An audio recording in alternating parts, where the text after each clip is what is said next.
So, we live in an era where sporting directors are currently running the transfers, scouting, and finances of your favorite football clubs. More and more of these responsibilities are taken away from the manager. And nowadays, critics are even saying that managers are just glorified coaches. But there are two specific Premier League managers that have broken this mold and gone against the grain.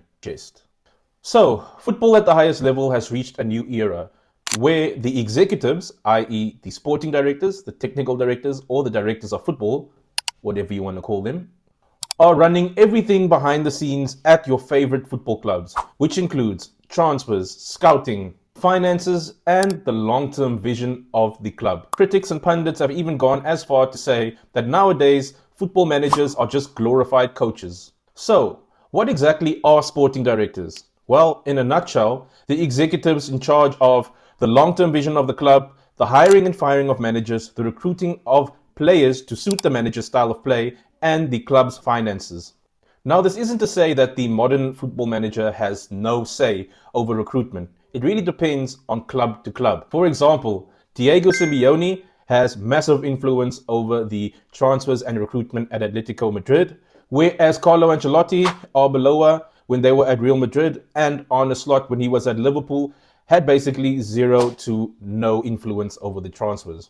So sometimes this can lead to a misunderstanding between the roles and responsibilities that are allocated to the managers, the coaches, and the sporting directors. For example, Ruben Amorim, before he got fired, told the English press that he is the manager and not just the coach. I just want to say that I came here to be the manager of Manchester United, not to be the coach. And every department, the scouting department, the sport director needs to do their job. I will do mine. Which basically means that he wanted more say in the transfers and recruitment at the club, or he deserved more say in the transfers and recruitment at the club. Which basically at the time upset the sporting director and the technical director and got him fired shortly after. Well, also then again, his results weren't great.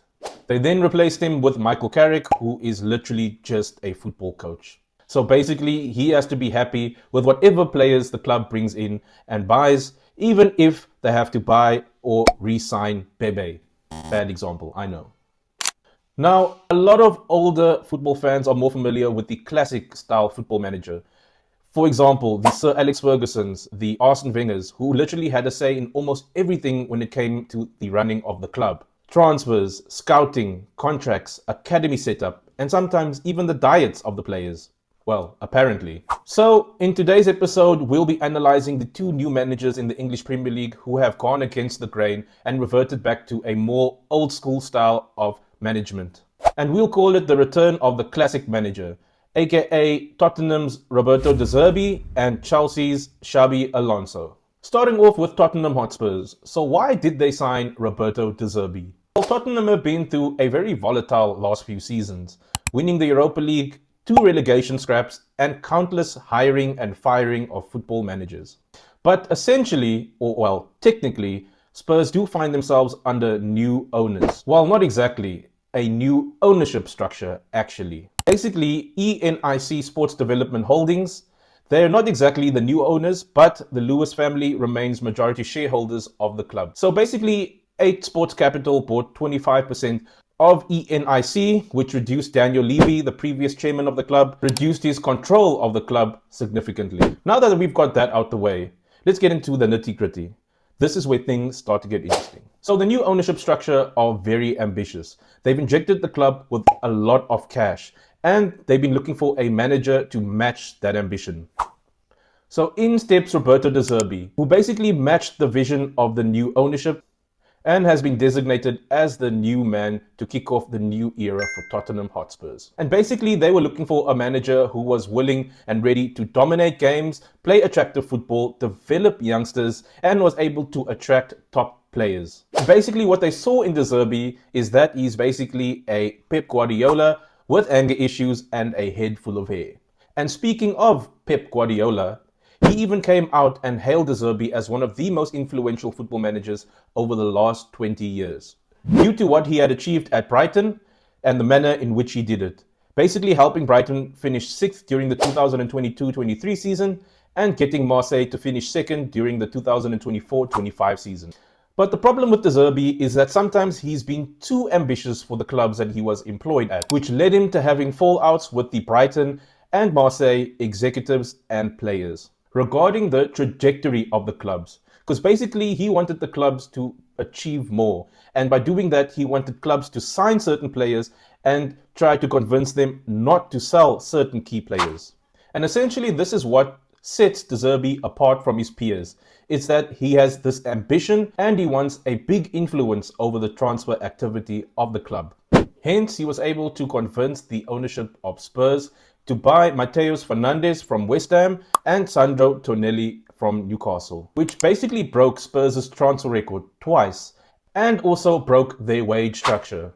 Well, according to The Guardian. They also signed his former player Jan-Paul van Hecke and Andy Robertson from Liverpool and Marco Senesi from Bournemouth. And all of these players basically show not only the financial intent by Tottenham, but also De Zerbi's hand in all the transfer activity. Because Roberto De Zerbi's style of play revolves around dominating possession and trying to control the game. And you can see by the type of signings that Spurs have made under De Zerbi that these are all players that suit De Zerbi's style of play. These players are comfortable in possession, technically sufficient, and know how to retain possession.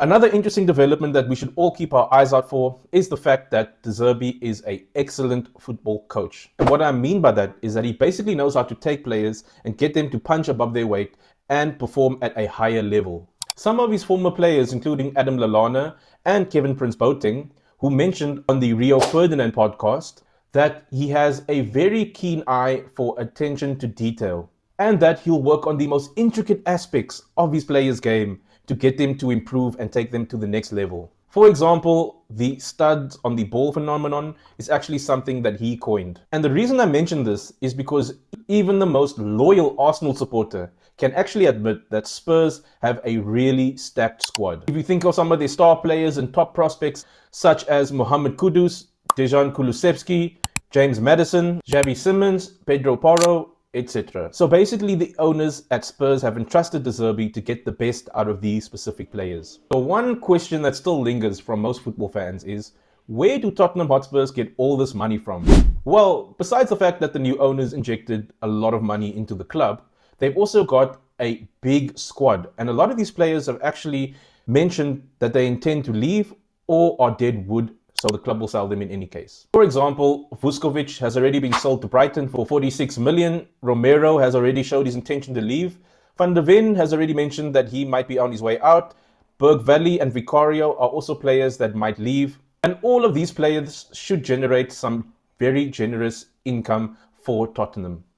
But what's very interesting and something to keep your eyes on, the appointment of De Zerbi might actually be a saving grace for the sporting director at the club, Johan Lange. Because him and his former co-sporting director, Paratici, have a long history of signing some very good players and some very poor, overvalued players who actually never fitted into the club's style of play at the time. So by diverting some of the transfer activity to De Zerbi is actually a very good way for Johan Lange to basically clean up the recruitment in the club. The one disadvantage, though, that De Zerbi has is he constantly has a recurring history of fallouts with players and executives, such as his time at Marseille and Brighton, which actually led him to resign and get sacked at his previous clubs. Next, we have Bundesliga winning manager Xabi Alonso. Alonso made a name for himself as a manager when he was with Bayer Leverkusen, winning the DFB Pokal and winning the Bundesliga unbeaten. He compiled a very exciting and world-class squad on a very modest budget. From there, he went to Real Madrid, which is kind of understandable given that he is a former player at the club. However, it was also a bit of a weird move because, as we all know, at Real Madrid, the managers have very little say, if none, in the transfer activity at the club. It's usually decided by the president, Fiorentino Perez, and some of the signings are sometimes political and they can be very impractical. Anyways, I digress. So Alonso finds himself at Chelsea, who have come off the back of a torrid season where they fired two managers, Enzo Maresca and Liam Rosenior, for various reasons.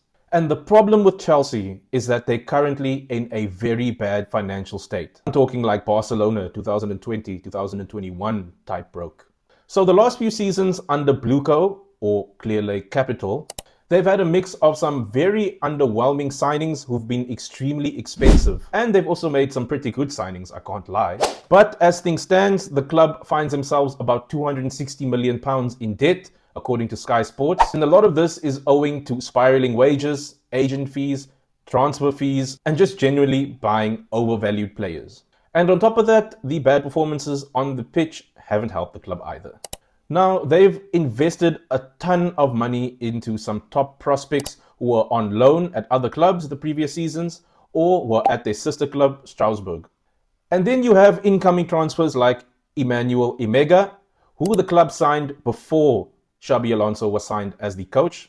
So genuinely, yes, a big mess, as you can imagine. Now, the interesting thing about Chelsea is that the two sporting directors who've been messing around in the transfer market and destroying the finances of the club for the last 2 seasons, Paul Winstanley and Lawrence Stewart, have actually kept their jobs. And that's where Xabi Alonso comes in. You see, for the sporting directors, hiring a manager who's also basically a transfer guru is basically killing 2 birds with 1 stone. Because not only is Xabi Alonso a top football manager who knows how to work on a modest budget, he's also a manager who will take a large responsibility for the transfer activity at the club.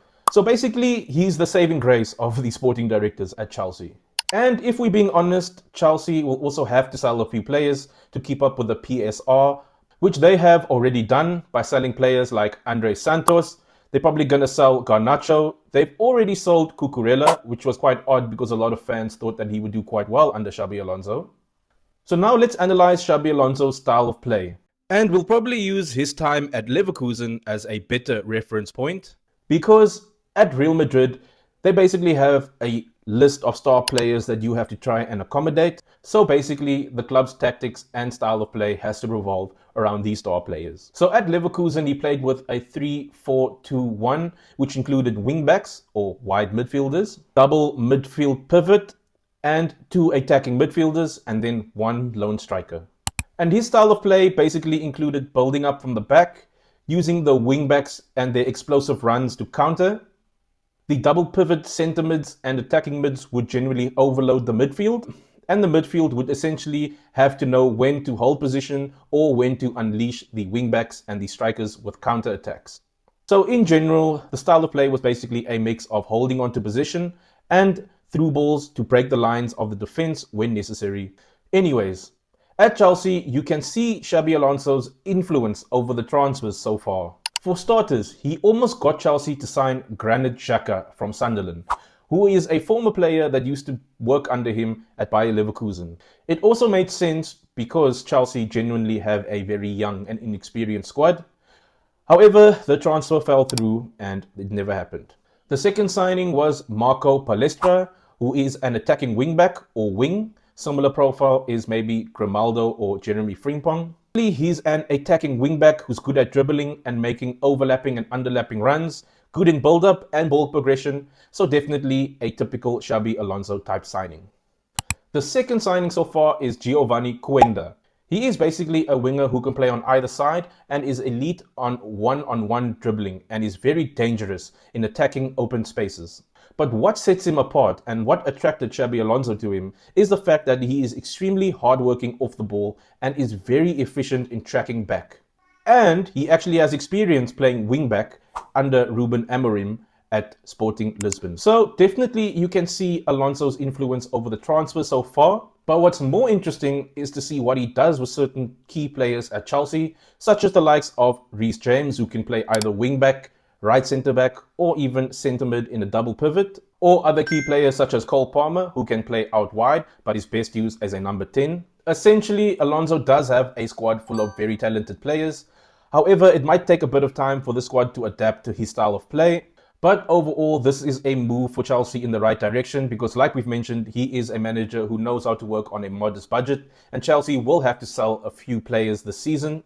And like we've also mentioned, he is probably going to clean up the recruitment department and make it more sustainable. So if Chelsea actually give him a few seasons and not just fire him during a short-term period, we trust that he'll actually do well and will actually take Chelsea to new heights and will get them out of their financial trouble. So let's hear from you in the comment section. Are Roberto De Zerbi and Xabi Alonso a good move for both Chelsea and Tottenham. Do you think that there will be more classic managers making their way back to the Premier League if these two do well at their respective clubs?